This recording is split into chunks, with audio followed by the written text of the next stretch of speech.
E mamá empezou a enseñar a coser, a sobrilar, a facer eso, pero despois, como as cousas eran máis modernas, mandoume a unha señora que xa estaba dedicada, que lle chamaban Delia. Entón, aos 9 anos, aos 10 anos, xa empecé con a chavala con a aprender a coser. E incluso quedaba lá con eles a dormir, porque tiñamos moito traballo. E ela na casa tamén me enseñaba, pero ela dedicábase moitísimo á roupa de home. E mamá facía moitísimos traxes de home e todo neso. Eu en esas cousas xa non me gustaban tanto.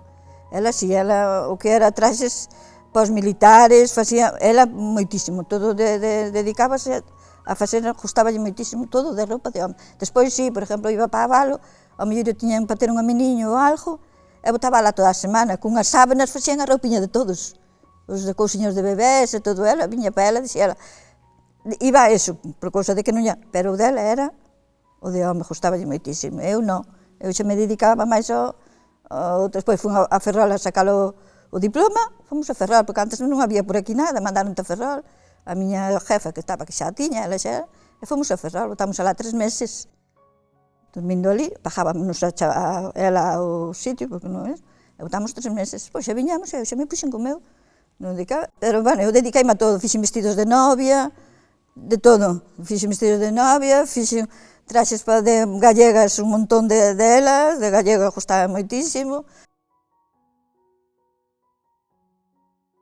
Mamá era que iba a Abalo, iban de aquí a Abalo, e botaba lá toda a semana, porque levaba a máquina na cabeza. Entón, para non ir e vir todos os días, o que dela era, ela non tiña pedal nunca tuvo. Era que na cabeza marchaba para lá, botaba 8 días, hasta que acababa todo, para Abalo, unha chea de sitios, iba para unha casa sola, e despois ali iban todos ali, pero ela iba e viña ca máquina, hasta Abalo, hasta Dimo, hasta ca máquina na cabeza, non tiñan outro sitio. Eu sola nunca irei nunca. Estaba a mamá, ou a miña tía, máis 2 fillas que tiña, e máis o home, pero o home despois xa lle morrera, xa non é. Pero quedou ela cas 2 fillas pequenas, e ela estaba con nós. A miña tía traballaba na Cedonosa, que ela traballou toda a vida na Cedonosa, hasta que colleu o retiro, e miña nai non, miña nai marchaba, botaba, xa digo, 8, 9 ou 10 días hasta que estaban a Abalo, ou a Dimo, ou a Santa Baia, por non andar ca máquina, dabanlle de comer, e dormía lá, e facía todo lá, pero era todo ca máquina. Unha máquina cuadrada, grande, con pedazos de madeira, que ainda pesaba bastante, tiña un pedazo de madeira todo alrededor, ca máquina dentro, e marchaba así.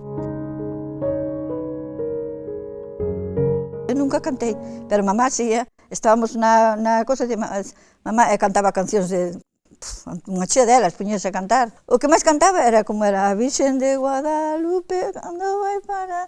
En vez de ir para Rianxo, dixía, a Virxen de Guadalupe, cando vai para Abalo, ou para Santa Baia. Metíalle o rumbo de... Eso sí que lo cantaba moitísimas veces, gustaballe... Pero despois unha chea delas, gustaballe... Eu non, fíjate, eu estuve sempre moi... Eu sempre estuve moito na de cantar, xa non son tampouco de cantar. Ela sí, ela gustaballe moitísimo cantar,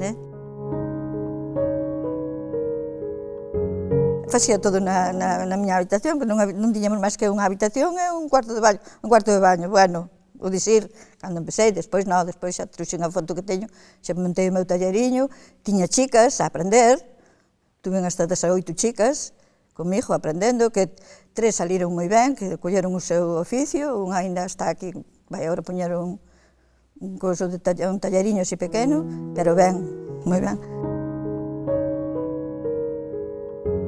Daquela o que máis se facía eran os gravanzos, que eran o que máis traballo se lavaba, o caldo, que o caldo era o que máis... Daquela era o caldo, un guisiño de fabas, daquela non había pescado, pescado si, había bacalaos, e xurelos grandes, que os puñemos a salar no víspera para outro día, nesas cousas máis, non é como agora, que agora xa hai carnes distintas, xa se aprenden de forma, pero antes non, antes todo era así, mamá, sí, neso tamén, as empanadas facías moi ben, o pan de millo no forno, que tiñamos o forniño, as bolas de pan, facíamos as bolas, que incluso despois ela non, eu non, pero ela ainda lle gustaba mollarlos no viño tinto, a mí eu de beber non me vi nunca, na miña vida bebín o alcohol, non sei o que era, non sei o que é, que non bebo nunca, pero ela, si, ela mollaba, salía a boliña toda quentiña, collía o vasiño de pan de viño tinto, e poñíase a mollar, as empanadas tamén as facía moi ben, Eran de xouviñas, porque daquela non había,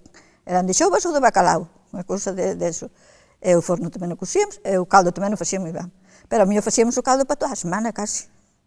Comíamos o mellor, pero despois era patatas con fabas, pero era a aguña do caldo, era o que máis se comía, os boliños do pote, que eso non sei se os cosen, uns boliños que facíamos de fariña milla no caldo, tamén botaba, a mellor xa facía 7 ou 8 para que foran cada día partíanos un pedaciño, pero claro, de primeiro pasouse moi mal, pero era unha muller tamén moi tranquila, moi boa.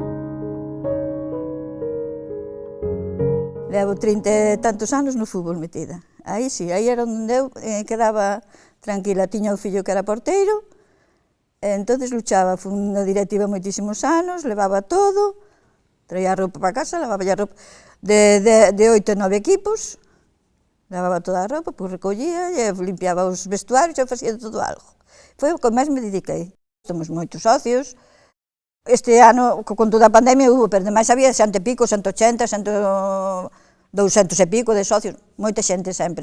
Agora xa non hai tanta, porque como eso, agora ainda empezamos agora, que ainda empezan un domingo a xogar, que ainda non xogaron nada, pero bueno, non se podía entrar, pero había moita xente, ademais axudan moitas fábricas, está friscos, que axuda, pero por exemplo está o supermercado, está o dentista, todo que hai todo en Catoira, todos dan. Rodríguez, que se está fora, pero ese sempre porque xa é de Catoira, pero ten a fábrica ahora en Valga.